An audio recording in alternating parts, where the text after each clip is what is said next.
seminário. Um grande prazer para nós estar aqui visitando o Instituto. O professor Antônio Fonseca, da Escola Paulista de Medicina, que vai, o título já está aqui, né? Então, por favor. Obrigado, professor Antônio. É uma satisfação muito grande, uma honra para mim participar dessa série de seminários, desse projeto. E hoje nós vamos estar discutindo especialmente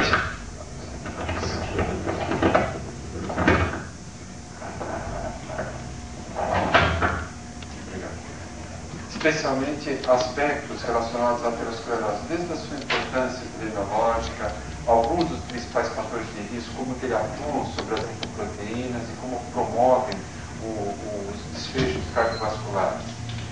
De tal sorte que algumas particularidades de alguns desses fatores de risco têm uma enorme importância e têm alguns mecanismos de como se associam modificações do estresse oxidativo, alterações inflamatórias, alterações do risco trombótico. O que está acontecendo hoje com a humanidade, esse estilo de vida moderno que está favorecendo tanto as doenças cardiovasculares? Um dado de alguns pesquisadores de Harvard apontam que a mortalidade por doença coronariana está aumentando de maneira linear e, na realidade, em países mais pobres, como o Brasil, vários países asiáticos, africanos, na verdade está tendo um componente exponencial realmente em termos de aumento de mortalidade por doença coronariana para os próximos anos. Vejam que em 1996 morreram 7 milhões de pessoas em todo o mundo, projeção para 2020, mais de 11 milhões de pessoas. Um dos fatores que concorrem muito para isso é o diabetes. O diabetes é uma doença que no Brasil o Brasil já é um dos 7 principais países com o maior contingente de indivíduos diabéticos e nesses próximos anos vai mais do que dobrar o número de pacientes diabéticos em todo o mundo. Mas se vocês atentarem para os dados de países desenvolvidos como Estados Unidos, alguns países europeus, e compararem com a América Latina, com países mais pobres da Ásia, da África, vão ver que vai existir um aumento muito maior exatamente nessas populações. O que está acontecendo é que existe uma profunda mudança no estilo de vida das pessoas, com a globalização dos costumes, alguns aspectos da modernidade, e nisso a tecnologia está trazendo problemas para a saúde. Por exemplo, um controle remoto de televisão, em média, aumenta 2 quilos por ano para a pessoa. O vidro elétrico do carro, ele contribui para a obesidade. A obesidade desencadeia uma série de mecanismos relacionados à aterosclerose. Então, a gente está pagando um preço dessa relativa modernidade, desse conforto. A mortalidade atribuída ao diabetes, esses são dados oficiais da Organização Mundial de Saúde, são dados globais, mostram que morreram no ano 2000 quase 3 milhões de pessoas diretamente relacionadas ao diabetes, 5,2% do total de mortes em todo o mundo. Isso fez com que o diabetes pulasse da 7ª para a 5ª principal causa de morte em todo o mundo. Nos países mais pobres, ainda 2 a 3% apenas das mortes decorrem de diabetes. Nos países mais desenvolvidos é muito mais. Mas a tendência, exatamente nesses próximos anos, é que aumente muito os casos de diabetes e a mortalidade coronariana nos países mais pobres. Está havendo uma mudança de paradigma em termos de doença aterosclerótica. Durante muito tempo se considerou a aterosclerose como uma doença relacionada ao envelhecimento, à deposição lipídica ao longo da idade. Hoje, nós sabemos que exatamente a doença aterosclerótica e assim como os fatores de risco que levam à doença, hipertensão, diabetes, tabagismo, obesidade, são todas condições inflamatórias. E a aterosclerose tem que ser vista hoje como uma doença inflamatória e não uma doença de depósito lipídico. Desde o início, na formação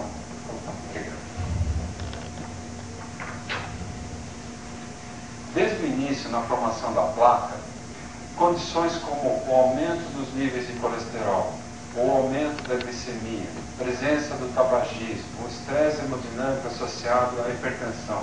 São todas condições que levam ao aumento do estresse oxidativo e a uma maior probabilidade de alterações oxidativas das lipoproteínas que transportam o colesterol e os triglicéridos.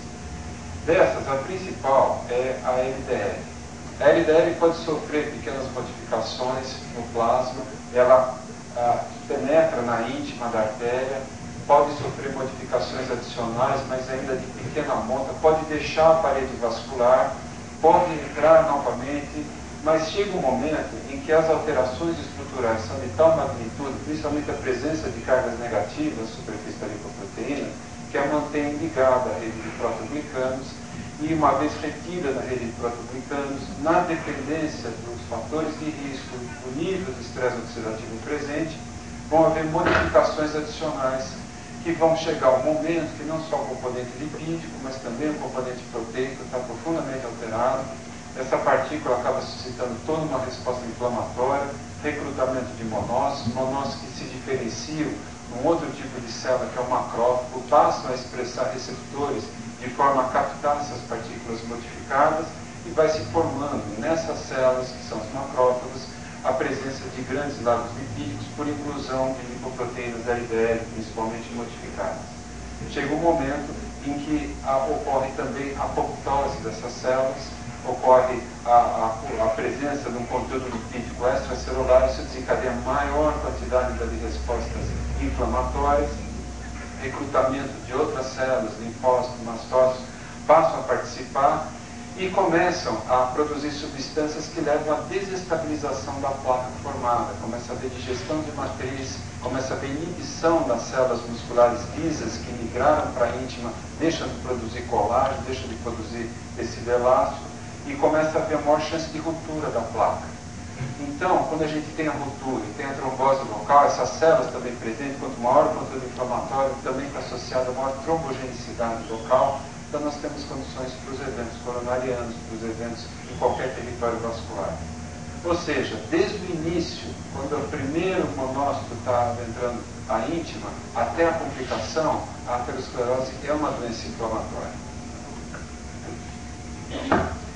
E assim nós temos que ver hoje todos os tradicionais fatores de risco como condições pró-inflamatórias, que aumentam a produção de citocinas pró-inflamatórias, TNF-alfa, interleucina C, etc. São citocinas que, atuando, seja no fígado, acabam ampliando a resposta inflamatória, produzindo outras proteínas relacionadas à inflamação, uma delas muito importante hoje, que é a proteína C reativa, além de fibrinogênio, além de substância amiloide A, etc. E também ao nível da parede vascular, na célula endotelial, promovendo também aumento de produção de substâncias relacionadas aos mecanismos da aterogênese, ou seja, a aterosclerose é uma doença inflamatória. E assim, buscou-se na década passada um marcador dessa inflamação que pudesse traduzir aquele indivíduo com maior chance de desfechos coronarianos, de desfechos com acidente vascular cerebral, de complicações da aterosclerose periférica. Desde 1949 surgiu nos Estados Unidos um estudo muito famoso, que é o estudo de Framingham, onde as pessoas foram acompanhadas de maneira totalmente observacional, a cada 2 anos fazia uma consulta, e era registrada a pressão arterial, uma série de exames bioquímicos eram feitos, e essas pessoas, à medida que foram tendo infarto, acidente vascular cerebral, etc., o estudo começou a verificar que fumo se associava com infarto, que diabetes se associava com infarto, que colesterol elevado se associava com infarto. Então acabou se criando o termo fatores de risco para a aterosclerose. E a partir de um score matemático, possibilitou-se estimar em 10 anos qual é a chance do indivíduo ter infarto ou morte de origem coronária.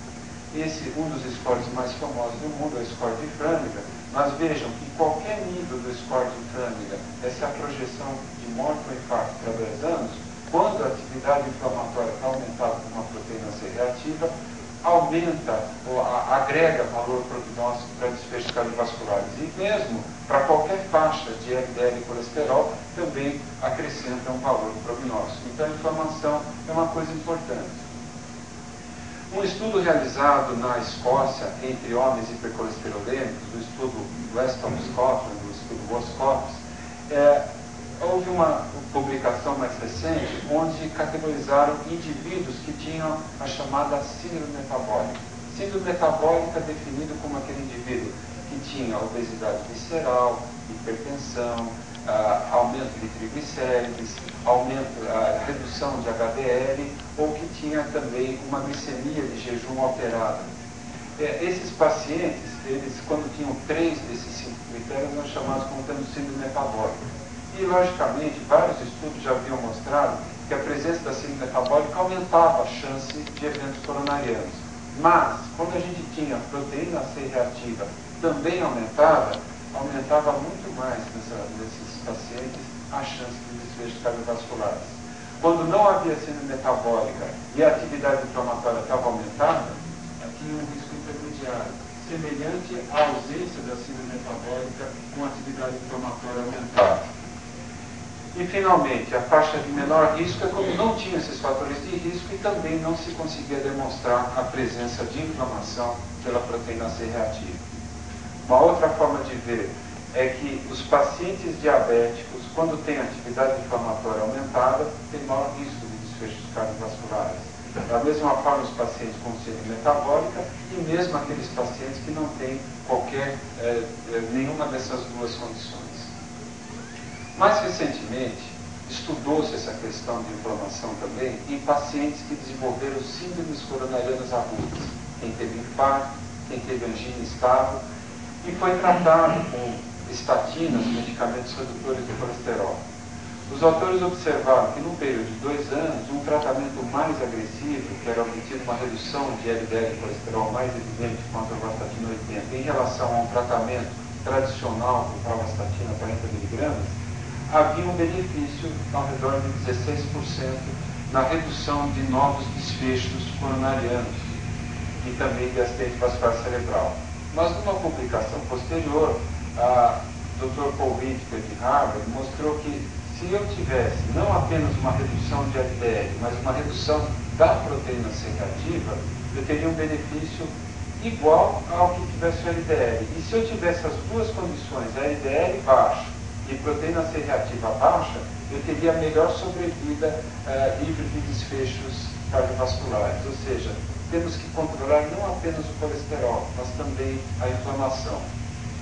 Reduzir o colesterol diminui a inflamação, mas nem todo mundo que reduz o colesterol reduz a inflamação, porque a inflamação é gerada pelos fatores de risco.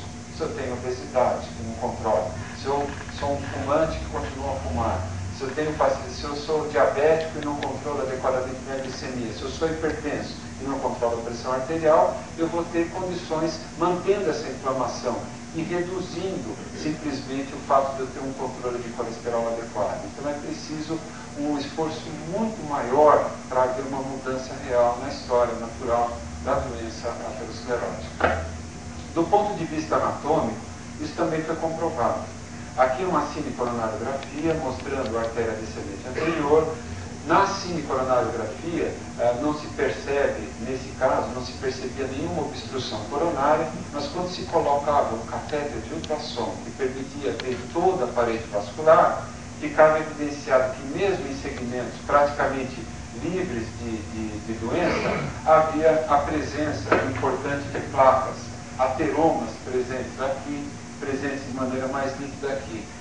E realmente, muitas vezes, nós temos um remodelamento excêntrico do vaso que vai acomodando o maior desenvolvimento da placa, sem que haja redução da luz, sem que o paciente tenha sintomas, mas muitos desses pacientes têm eventos coronarianos. Essa placa pode romper, levar à formação do trombo, um coágulo que oclui a artéria e leva ao infarto.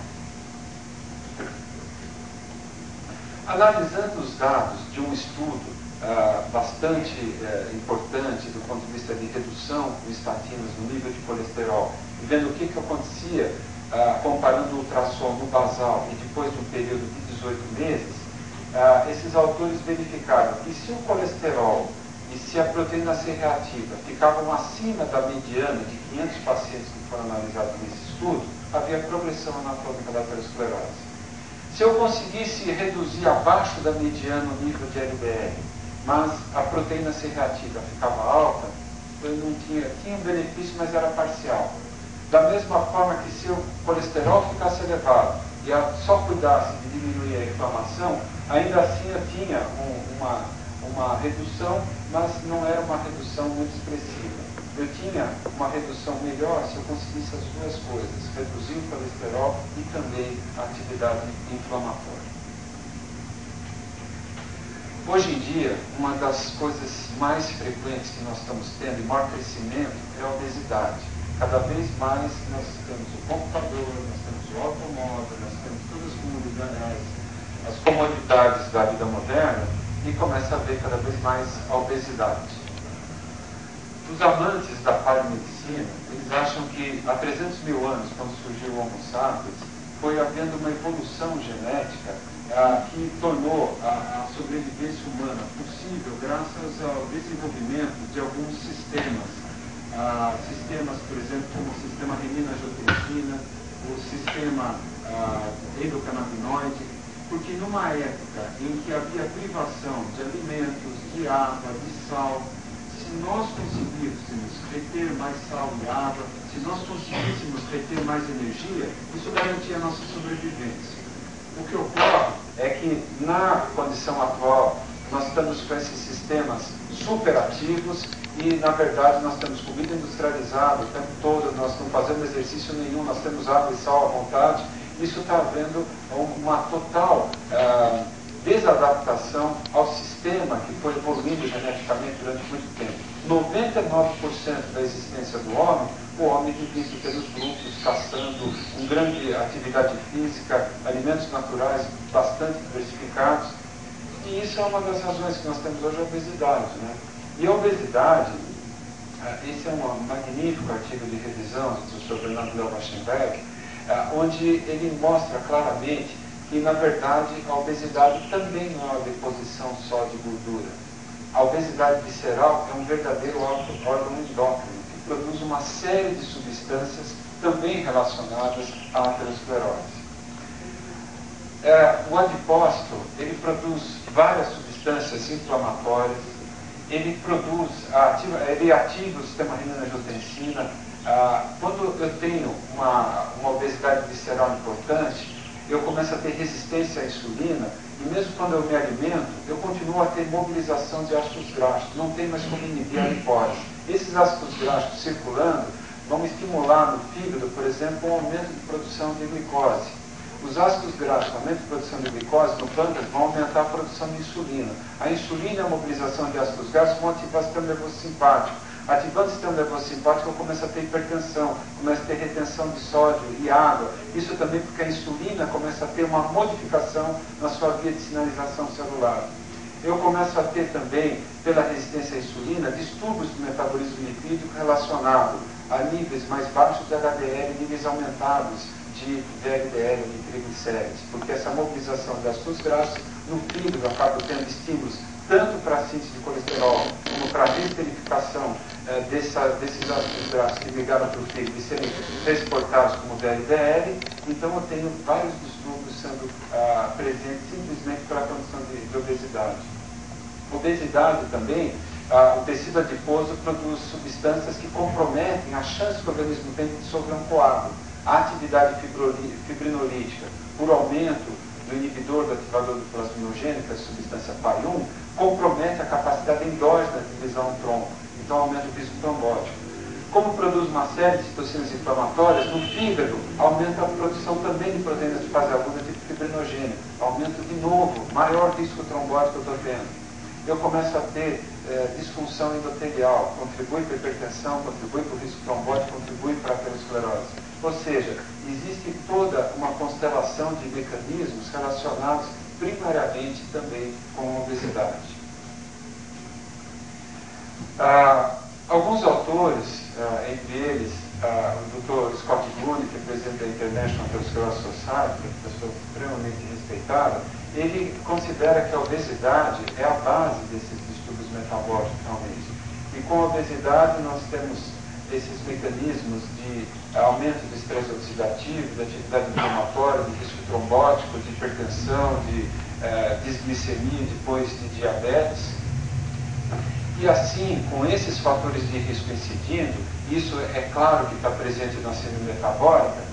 Veja um estudo observacional feito na Finlândia pela doutora Laka, que acompanhou durante 11 anos aproximadamente 1.000 homens, e homens que estavam em prevenção primária da aterosclerose, homens que não tinham diabetes, mas que tinham diagnóstico de síndrome metabólica, ou então eram controles, que não tinham síndrome metabólica. Quem tinha síndrome metabólica nesse período médio de 11 anos, teve maior mortalidade coronariana, um risco 3,77, maior mortalidade cardiovascular e maior mortalidade por qualquer causa. Ou seja, presença de síndrome metabólica influenciando os desfechos nessa série da doutora Laka. Agora, de volta ao nosso país, o grupo da Universidade Federal de Porto Alegre pegou aproximadamente 548 pacientes, na verdade, e resolveu ver qual o número de componentes da síndrome metabólica presente. Obesidade, alteração de hipertensão, alteração de HDL, de triglicérides, se tinha 1, 2, 3 ou 4 componentes. E vejam, para as complicações chamadas macrovasculares, doença coronariana, doença vascular periférica ou acidente vascular cerebral, quanto maior a presença de componentes, tanto maior a associação com esses desfechos. Quer dizer, a presença de doença coronariana era mais incidente quando eu tinha os 4 componentes que quando eu tinha 1. Os componentes de doença microvascular, retinopatia, neuropatia e nefropatia, da mesma forma, quanto maior a presença de fatores de risco, maior foi a prevalência especificamente de cada um desses componentes de risco micro e macrovasculares. Um aspecto interessante é que as populações que ficam obesas, assim como as mulheres depois da menopausa, os pacientes diabéticos, as pessoas sedentárias, todas elas têm em comum partículas menores de LDL, as chamadas partículas pequenas e densas. E veja que dado interessante, mesmo com exatamente o mesmo valor do LDL e colesterol, esses indivíduos com partículas pequenas, têm um número muito maior de partículas e, como nós vamos ver, essas partículas são muito mais aterogênicas. O estudo de Quebec mostrou alguns dados interessantes. Foi um estudo observacional, iniciado no final da década de 70, e os pacientes que tinham partículas pequenas de LDL, quando tinham um nível aumentado de ApoB, existe uma proteína ApoB para cada tipo, para cada LDL, apenas uma, e também está presente em outras partículas, como IDL, como VLDL. Mas quando eu tenho um aumento de ApoB e a partícula LDL é pequena, veja que o risco triplica, assim como na relação colesterol total sobre HDL. Por que a partícula pequena ela tem mais associação com a aterosclerose? Tem várias condições, várias propriedades dessa partícula, mais difícil de ser depurado, sofre oxidação com facilidade, etc. Mas também tem um princípio físico, já que a gente está aqui no Instituto de Física. Segundo uma teoria, o rio, isso vocês sabem desde os probleminhas que se fazia no tempo de cursinho, a velocidade é maior no meio do rio do que nas margens. Na circulação é a mesma coisa. E por uma questão cinética, aparentemente as partículas grandes de LDL circulam no meio da circulação. E as partículas pequenas ficam mais junto à camada endotelial. E por uma questão de gradiente de densidade, filtram com mais facilidade a arritmia, explicando a maior facilidade, isso entre outras coisas, de promover o processo, favorecer a aterogênese. Seja como for, quando a gente faz um balanço entre lipoproteínas que são aterogênicas, ou seja, contém ApoB, que é VLDL, LDL, IDL, como as principais classes, e eu vejo a partícula que contém ApoI, que é o HDL, que é o bom colesterol, que é anti-aterogênico, o balanço entre lipoproteínas aterogênicas e não aterogênicas em relação a essas proteínas foi muito importante, foi o principal preditor, a principal associação num estudo grande envolvendo, 98 mil homens, 77 mil mulheres, simplesmente não se analisou morte, infarto fatal. Tá?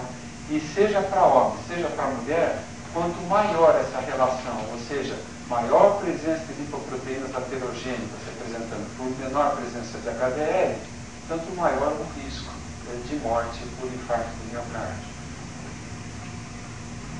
Um outro estudo importante foi o estudo Interheart. O estudo Interheart avaliou aproximadamente 30 mil pessoas em 52 países, o Brasil também participou. E veja que interessante, cada nível de aqui indices de relação ApoB sobre APO1, como é uma relação linear perfeita em termos de risco de infarto do miocárdio. E, na verdade, foi o principal preditor de infarto do miocárdio. Segundo esses autores, aplicando uma fórmula matemática que vocês conhecem melhor do que eu, o risco atribuído populacional, ele chegou à conclusão que se fosse corrigida essa relação ApoB sobre APO1, 52% dos casos de infarto do miocárdio seriam evitados nesses países. Então, para ver a força desse tipo, dessa variável. Vamos ver um pouquinho mais sobre diabetes, resistência à insulina, agora entrando na parte de sinalização celular. A insulina, quando se acopla no seu receptor, desencadeia uma reação de autofosforilação que vai se propagando para o substrato do receptor da insulina, para uma via que é da P3 quinase, que vai sendo fosforilada, e a nível da célula muscular vai levar à fosforilação do transportador de glicose, que vai à membrana captar glicose. Então, é o mecanismo pelo qual a insulina diminui o nível sanguíneo de glicose através dessa via. E a mesma via na célula endotelial leva à fosforilação da amilosintase, leva à produção de óxido nítrico, promove uma vasodilatação. Ocorre que, sob algumas condições, ao invés de nós termos uma fosforilação em tirosina, que ativa todas essas vias, nós temos preferencialmente uma fosforilação em serina. E isso acaba levando a uma mudança de sinalização celular para o lado da MAP quinase. Nós podemos ter proliferação celular, que favorece a aterogênese, nós podemos ter vasoconstrição, podemos aumentar a transcrição de endotelina 1, e com isso nós passamos com a mesma insulina, promovendo hipertensão e aterosclerose. Se eu tiver uma condição saudável, eu tenho mecanismos favoráveis, totalmente anti-aterosclerose. E é isso que está resumindo nesse autor de uma publicação recente. Na condição de saúde, a insulina vai acabar determinando vasodilatação, vai acabar determinando a própria insulina, quando você melhora a produção de óxido nítrico, aumenta o recrutamento capilar e aumenta em 40% a captação de glicose só por essa vasodilatação capilar. Mas se eu vou tendo inflamação, e nós vimos que a aterosclerose é uma doença inflamatória, a presença daquelas citocinas inflamatórias acaba estimulando uma outra via que acaba tendo interferência desse IKK-beta. Esse IKK-beta muda o sítio de fosforilação do substrato receptor da insulina e começa a ativar não mais a via da P3 quinase, mas começa a ativar a via da MAP quinase. Em consequência disso, diminui a produção de óxido nítrico, diminui a translocação do transportador de glicose à membrana, eu tenho resistência à insulina e eu tenho disfunção endotelial. Quando eu vou ampliando esse processo, agora o paciente já é diabético, começa a ter um excesso de glicose, eu começo a ter a glicotoxicidade, eu começo a ter produtos finais de glicação circulando no plasma, eu começo a ter uma contínua mobilização de ácidos graxos, eu tenho a lipotoxicidade que vai acabar comprometendo a célula pancreática, vai alterar todo o metabolismo hepático, eu começo a ter um excesso de citocinas inflamatórias presentes no plasma. E essas três condições de forma conjunta, explicando resistência à insulina e disfunção endotelial. Resistência à insulina associada ao diabetes, à obesidade e à dislipidemia. Disfunção endotelial, a doença coronariana, a hipertensão e a aterosclerose. Resumindo as ações hemodinâmicas da insulina, vejam que nessa situação eu começo a produzir insulina, mas eu tenho resistência à insulina.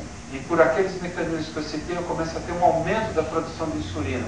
Essa hiperinsulinemia acaba determinando reabsorção de sódio, acaba determinando aumento da transcrição do gene endotelina, diminui a produção de óxido nítrico, e o que ocorre em consequência?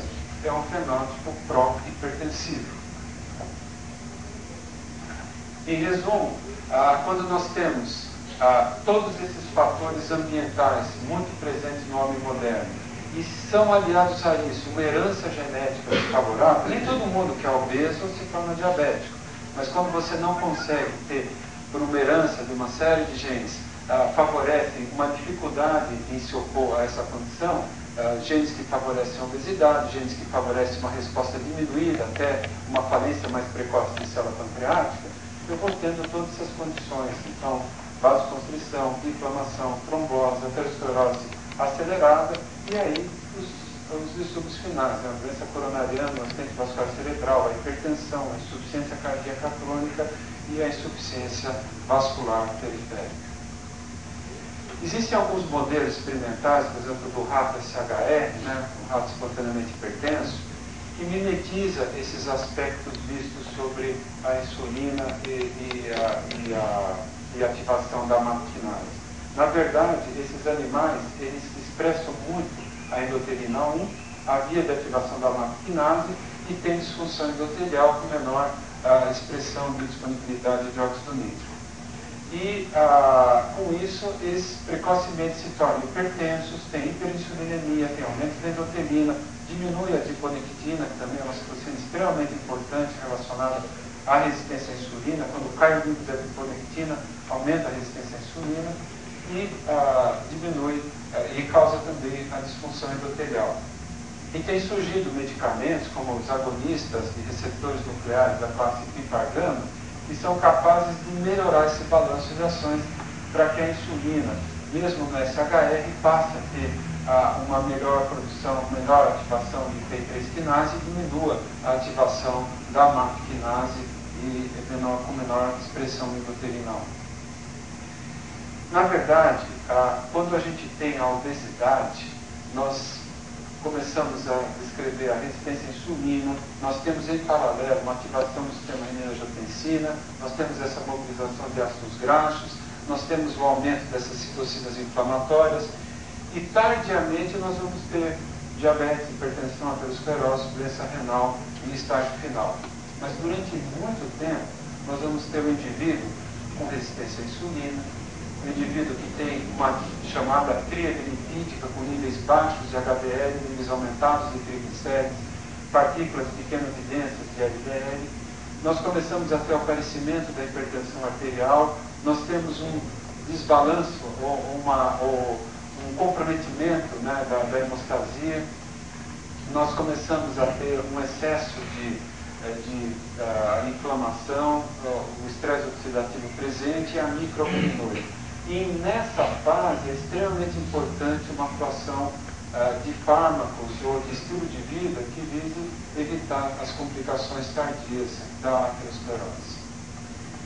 Um dado muito interessante é que alguns estudos, na verdade não são tão poucos, são pelo menos 7 grandes estudos, onde se tratou indivíduos hipertensos com um bloqueador do sistema renina-angiotensina. Aliás, nem todos esses estudos eram de hipertensos. Por exemplo, o estudo CHARM era para pacientes com insuficiência cardíaca, mas o que esses estudos fizeram? Eles acabaram comparando ou um inibidor da ECA, ou um bloqueador do receptor aterro da angiotensina 2, com beta-bloqueador, com diurético tiazídico, com combinação de diurético tiazídico e beta-bloqueador, ou com antagonista de cálcio.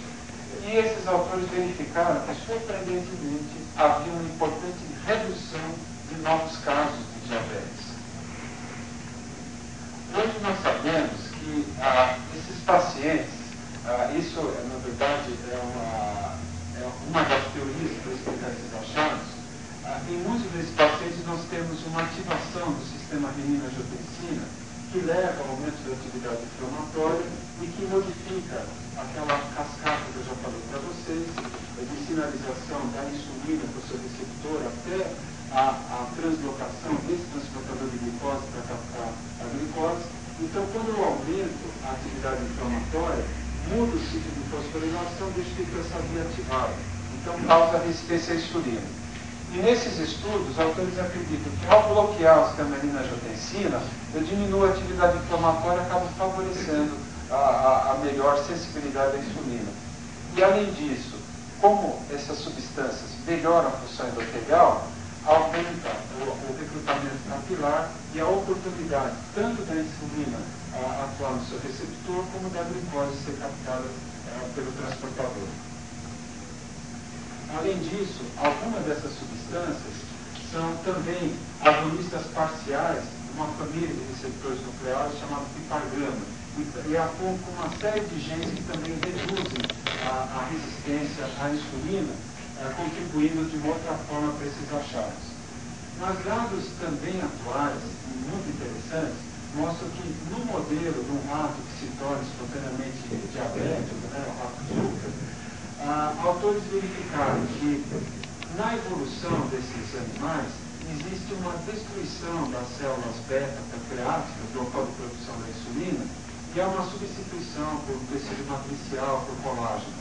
Mas quando esses animais são tratados por inibidor da ECA ou com bloqueador AT1, eles preservam também a célula beta, mostrando que existem outros mecanismos de proteção. Se reduz a velocidade da apoptose, isso permite que essas células continuem a produzir insulina, diminuindo a chance de diabetes. Esses autores também mostraram que nos animais não tratados, por estudo imunistoquímico, havia uma importante ativação do sistema renina-angiotensina. Então, ao bloquear esse sistema, nós conseguimos minimizar essas alterações histológicas. Na verdade, hoje nós temos que pensar na aterosclerose de maneira integrada. E esse estudo publicado esse ano mostra um aspecto fascinante da aterosclerose. Aqui é uma célula endotelial, sob estímulo de elevação da glicose, de atividade inflamatória, sob estímulo de aumento da ativação do sistema renina-angiotensina, ou simplesmente por lipoproteínas modificadas no plasma, existe um aumento da expressão do receptor da LDL oxidado, LOX1. Da interação da LDL oxidada com o LOX1, são disparadas uma série de reações mediadas por uma série de proteínas quinases, que levam a todas aquelas etapas da filogênese, maior expressão de moléculas de adesão, fenômenos de apoptose, disfunção endotelial, ou seja, favorece todo o processo filogênese. Mas o interessante é que uma vez disparado esse sistema, ele também alimenta uma maior expressão do receptor AT1 da angiotensina 2. E se eu tenho o sistema renina-angiotensina ativado, esse sistema acaba aumentando a expressão da LOX1. Cria-se com hiperglicemia, com hipertensão e com dislipidemia um feedback positivo, onde todos esses sistemas acabam convergindo para o aumento da aterosclerose. O fascinante é que quando nós bloqueamos o sistema renina-angiotensina, mesmo sem mudar o nível de glicose ou o nível de lípidos, de colesterol, eu posso atenuar o processo de aterosclerose. Quando eu controlo o diabetes, é a mesma coisa. Quando eu reduzo o colesterol, é a mesma coisa. E eu passo a atuar também nesses sistemas. Hoje é descrito que a redução do colesterol pode diminuir também o aparecimento de novos casos de diabetes. Hoje, quando a gente fala que bloquear o sistema renina-angiotensina diminui o diabetes, mas também diminui a aterogênese e diminui os desfechos cardiovasculares. Ou seja, tem que ter essa visão conjunta para modificarmos, atuando sobre todos esses sistemas, porque a doença aterosclerótica é de fato multifatorial. Para estudar um pouco esse sistema, nós experimentalmente provocamos diabetes em coelhos de Nova Zelândia através da injeção de aloxana, que destrói parcialmente as células beta. Depois de uma semana, nós verificamos que uma parte dos animais tinha uma glicemia acima de 250 e outra abaixo de 250. Para cada um desses traços, nós randomizamos animais para receberem ou não um bloqueador do sistema renina-angiotensina, um inibidor da ECA, no caso que é o quinapril. E havia um quinto grupo de animais, inicialmente com glicemia acima de 250, mas que recuperou para níveis de glicemia melhores ao longo do estudo. E também haviam sido tratados durante 12 semanas com o inibidor da ECA. que nós queríamos saber é se haveriam diferenças na aterosclerose ou na proteção renal. Quando nós fomos ver a aterosclerose desses animais, a aterosclerose era exuberante. Havia fragmentação da limitante elástica interna com invasão do processo aterosclerótico na camada média. Havia uma grande infiltração de macrófagos desses animais. Mas, surpreendentemente, os animais que tinham uma glicemia menor que 250 e receberam o inibidor da ECA, a despeito do mesmo nível de colesterol, todos estavam com uma dieta meio por cento de colesterol, eles tiveram atenuação da aterosclerose em suas aórticas.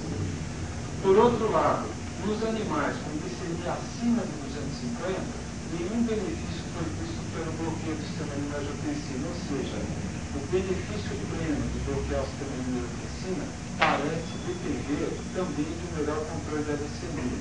Existem vários mecanismos que podem estar associados, entre eles, por exemplo, o excesso de produtos finais da medicação, que pode estar favorecendo, mesmo que você bloqueie o sistema immunoangiotensina, você não consiga ter um benefício completo e não consiga atenuar a aterosclerose.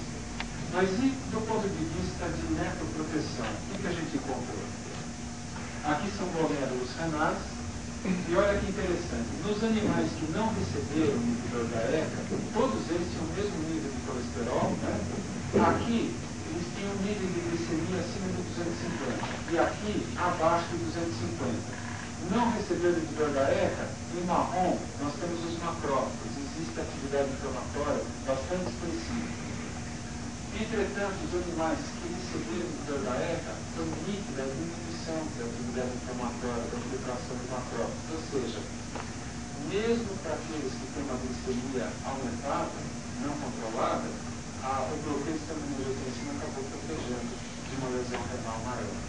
Nós temos dados, inclusive, em termos de microalbuminúria, macroalbuminúria, relação bobina-creatinina, mostrando a preservação da função renal funcional, não apenas esse aspecto fisiológico, nesses animais. Bem, insulina, resistência à insulina, inflamação e disfunção endotelial, na verdade, tem que ser visto sempre como mecanismos profundamente associados.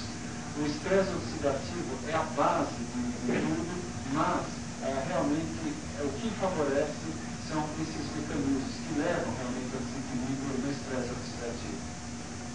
Isso pode, resumidamente, traduzir que diabetes, hipertensão e dislipidemia são talvez as principais causas, os principais fatores de risco hoje que levam à aterosclerose. Esses eram os aspectos que eu queria comentar com vocês hoje, doutorado. Eu fico à disposição também para qualquer pergunta.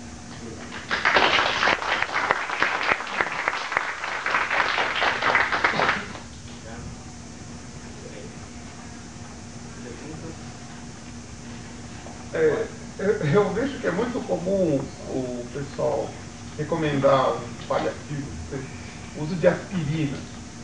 Eu queria que você falasse sobre se isso é só um mito. A aspirina, ela tem um papel muito importante na redução do risco trombótico. A aspirina bloqueia de maneira definitiva, atuando sobre a plaqueta, a liberação de trombooxigenadores, ligados nas vias ciclooxigenais. Ocorre que a aspirina também atua na saída endotelial e bloqueia a produção de protraciclina que é benéfica. A plaqueta, como não tem núcleo, uma vez que você tem atuado, ela não vai funcionar mais, ou seja, você protege contra o problema da trombose. E na saída endotelial, como ela é nucleada, ela consegue, depois de mais ou menos 3 horas da administração da aspirina, recuperar a plena produção de protraciclina que ela precisa. Estudos observacionais mostraram que até 1/3 dos desfechos cardiovasculares podem ser evitados em pacientes de alto risco quando você administra aspirina. O benefício parece haver uma certa desigualdade entre os sexos. A mulher tem um benefício maior na proteção do acidente vascular cerebral e até os 65 anos de idade não foi demonstrado que ela proteja, o uso de aspirina proteja contra o infarto do miocárdio. Já nos homens existe uma proteção realmente ao longo de toda a vida em termos de impacto do miocárdio e a proteção um pouco menor em relação ao acidente vascular cerebral. Ocorre que a aspirina tem efeitos colaterais. Um deles é o problema de hemorragia. Se 200 indivíduos tomarem uma aspirina infantil todos os dias, um deles vai ter algum sangramento depois de um ano. Se 2.800, mais ou menos, pacientes tomarem aspirina todos os dias durante um ano, um vai ter uma hemorragia grave. Então você não pode dar aspirina para todo mundo como uma medida de prevenção primária da doença. Por conta desses efeitos colaterais, você vai se restringir à população que tem um risco que vale a pena você administrar. De acordo com a American Heart Association, os indivíduos com risco acima de 10%, quando projetado para os próximos 10 anos, para morte ou infarto, e todos os indivíduos em prevenção secundária da aterosclerose, quem já teve infarto, angina, ou foi operado, teve AVC, ou ainda o indivíduo diabético, esse sim deve receber aspirina. Os que são de baixo risco, abaixo de 10% em prevenção primária, não. Esse de hemorragia, então, por isso que alguns médicos traumatologistas, estão prescrevendo também a diclofenaco para a artrose, pessoas de idade avançada. O problema do diclofenaco, principalmente, é o nível renal. Então, existe muito abuso do anti-inflamatório não hormonal, e isso acaba determinando alterações renais. Você tem que, uma coisa que não é percebida, é que aos 45 anos de idade, em média, nós começamos a perder 1 ml por minuto de clearance renal por ano de idade. Então, quando você está com 90 anos, você vai ter metade no máximo da sua função renal. Se você for hipertenso, você vai perder 2, 3 minutos por ano. Se você for diabético e não for mal controlado, uns 4 ml por minuto de clearance por ano.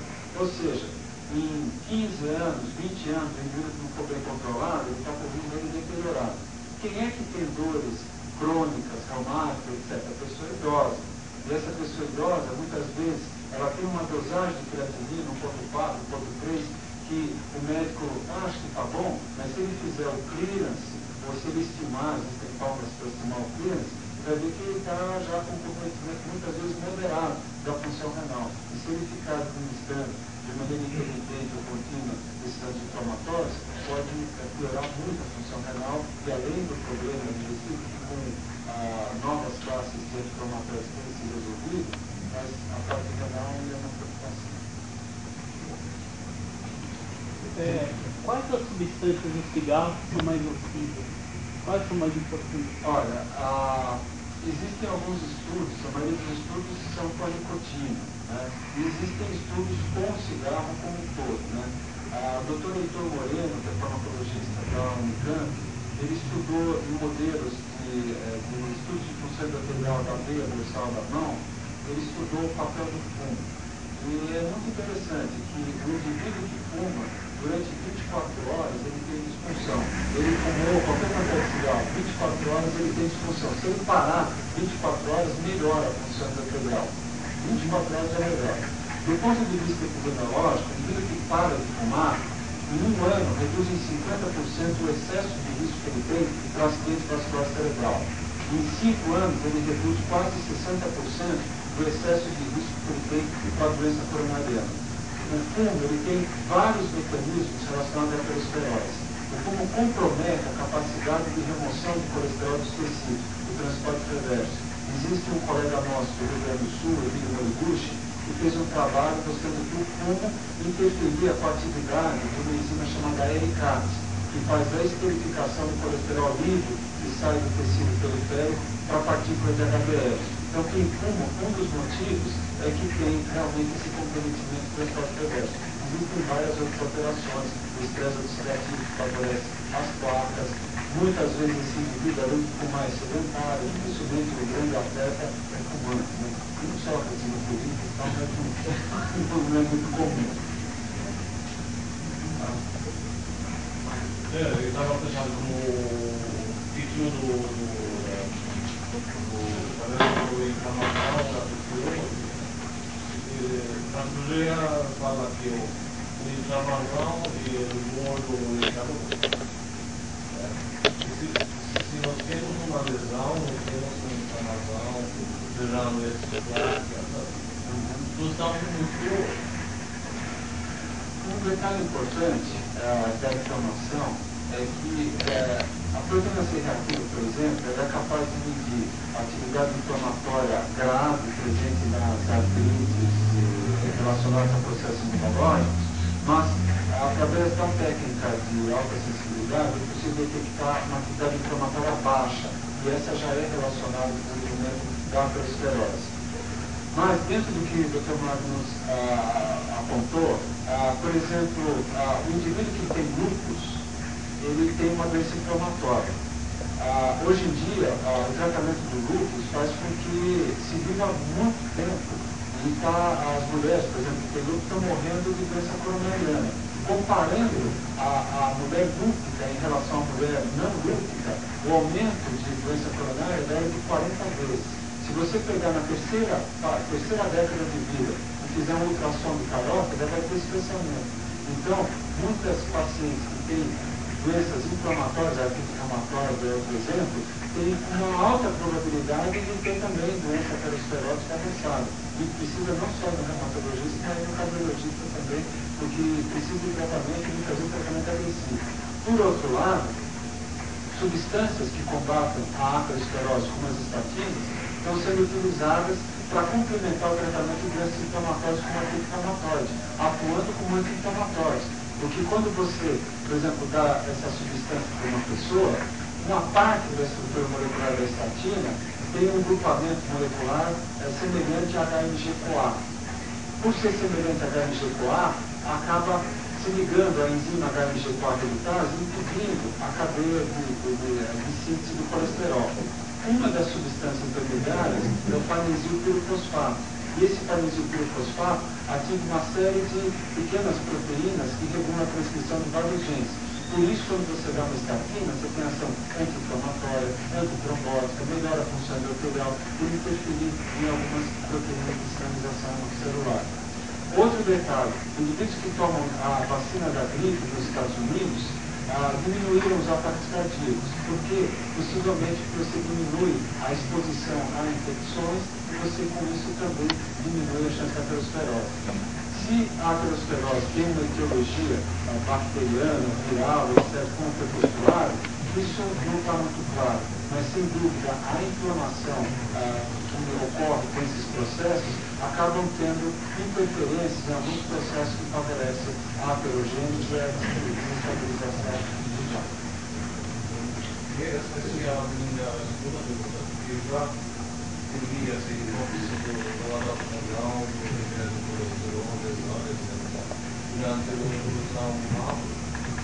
Para mim, porque vendo a evolução, para mim, de milhões de anos, e a evolução do ser humano é tão curto no seu existência, que para mim parece mais da maluquice.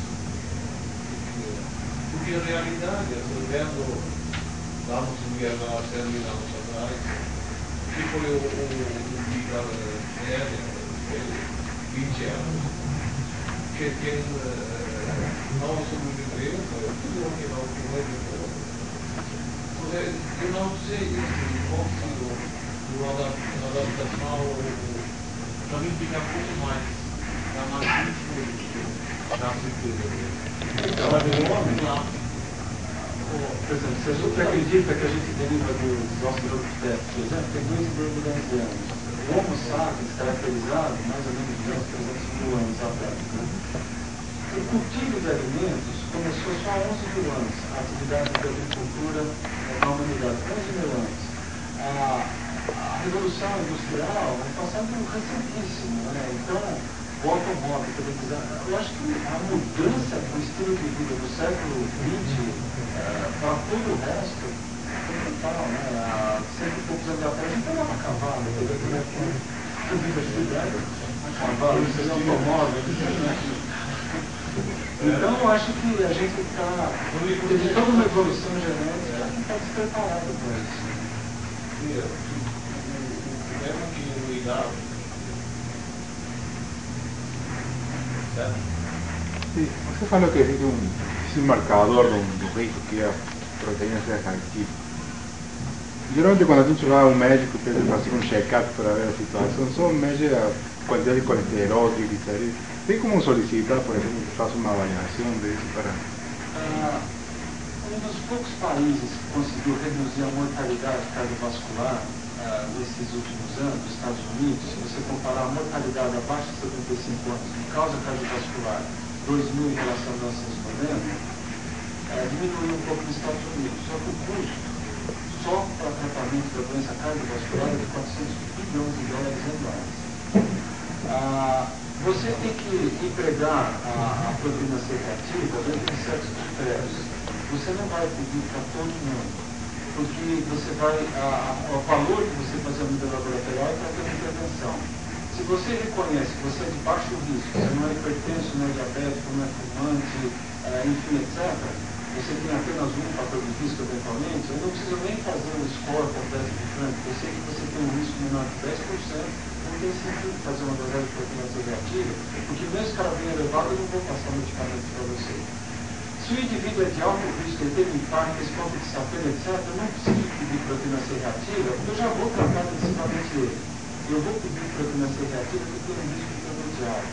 É aquela pessoa que tem 2 ou mais fatores de risco, que pode ter os lipídios mais ou menos controlados, mas eu vou falar, deixa eu ver se realmente eu estou conseguindo também não ter esse fator preditor de novos desfechos. Se tiver, eu vou tratar de maneira mais agressiva. Se tiver baixinho e ele está um pouquinho gordinho, ainda não está muito mais, etc., eu posso tentar esperar um pouco que ele mude o seu estilo de vida ou dar alguns meses a mais antes de uma intervenção com novos remédios para ele.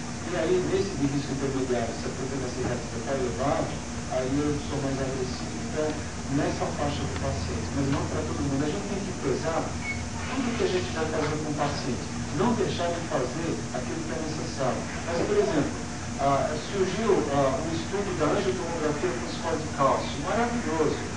Você tem um equipamento fantástico em alguns hospitais. E você poderia acompanhar. Então, você tem 25 anos de idade, eu vou fazer uma angiotomografia para ver se você tem mínima coisa, você já tem toda a história natural do paciente, não tem sentido. Mas vamos pegar agora um indivíduo que tenha 45 anos, que tem uma série de fatores de risco, não sente nada, o teste ergonômico está negativo, mas você não está satisfeito.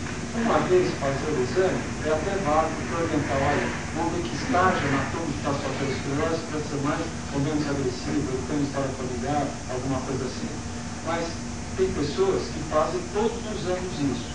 Cada vez que você faz uma angiotomografia, a quantidade de radiação de raio-x equivale a 100 radiografias. Você tem que pensar também que nem tudo é o bem do paciente. Ele pode até querer saber os detalhes, mas você tem outras maneiras. Você vai fazer uma atuação do carota, você tem outras informações. Então você tem que ter o bom senso.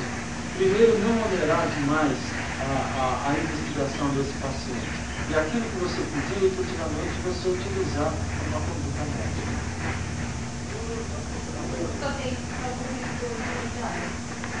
Você fez uma criativa, qualquer informação pode alterar. Quantas vezes você pede? Geralmente você pode confirmar 2 vezes se você tiver um nível elevado. Tá? Normalmente você não vai pedir proteína C reativa para a pessoa que está tendo um processo infeccioso agudo, um processo inflamatório agudo. Você vai deixar passar e depois em outra oportunidade você vai pedir. A proteína C reativa agrega risco, mesmo quem é fumante, mesmo quem tem algumas doenças relacionadas ao aumento da atividade inflamatória. Mas você tem que pesar, logicamente, se a pessoa está com um abscesso na nave, se a pessoa teve um trauma físico, não vai pedir proteína C reativa sobre essas condições. Você tem algum tempo de entre um e outro? Uns 20 dias, mais ou menos. Depende se foi resolvido aquele processo inflamatório. Naquele ciclo que você colocou da OCS-EPL,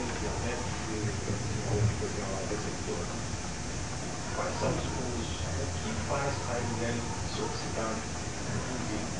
Quais são os objetos que fazem ela se oxidar? Conhece isso ou não?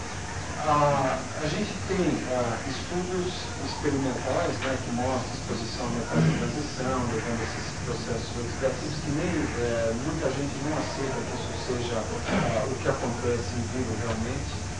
O Magnus, acho que é a melhor pessoa para responder sobre isso. Mas eu acho que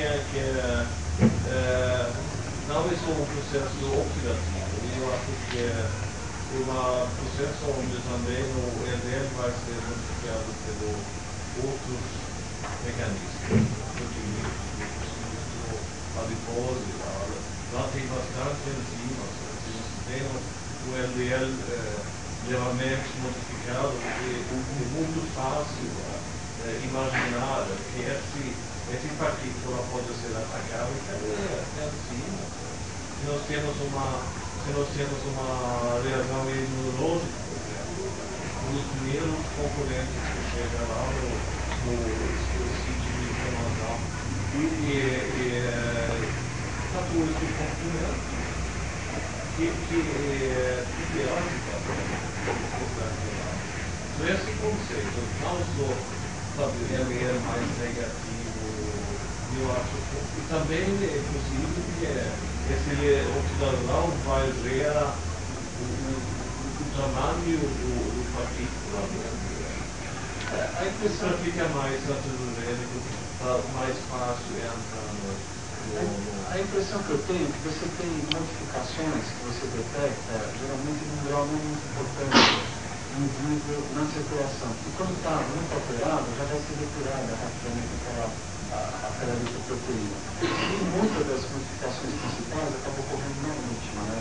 Então, quando a partícula realmente fica retida, vai fazer parte das células espumosas. Então, eu acho que aquilo que está ocorrendo na íntima, talvez a gente não detecte completamente. Eu acho que é um indicador, é proporcional, mas as modificações maiores podem não dar presença. Pode ser enzimática, morfológica. Então, nós temos esses dados bioativos bem engraçados do século central, que parece também, se eu tenho febre, aumenta a temperatura do meu corpo. E claro, nós temos físico meio físico. E vocês querem uma coisa, aumenta o tamanho, aumenta a movimentação dos moléculas dentro do partícula. Esse é o outro fator que pode gerar essas modificações, esse tipo de coisa. Na LDL acontece o contrário. Quando ela cresce, ela deve ficar menor. Vai ser uma borracha. Tem a cadeia calórica lá, concentrando de informação grande. Quando você aquece, ela vai para cima, ela fica menor. De alguma forma, ela fica mais compacta. Esse é ainda mais correto. O LDL menor, que vai absorver, resumido. Bom de ter médico, ele tem um seminário para consulta.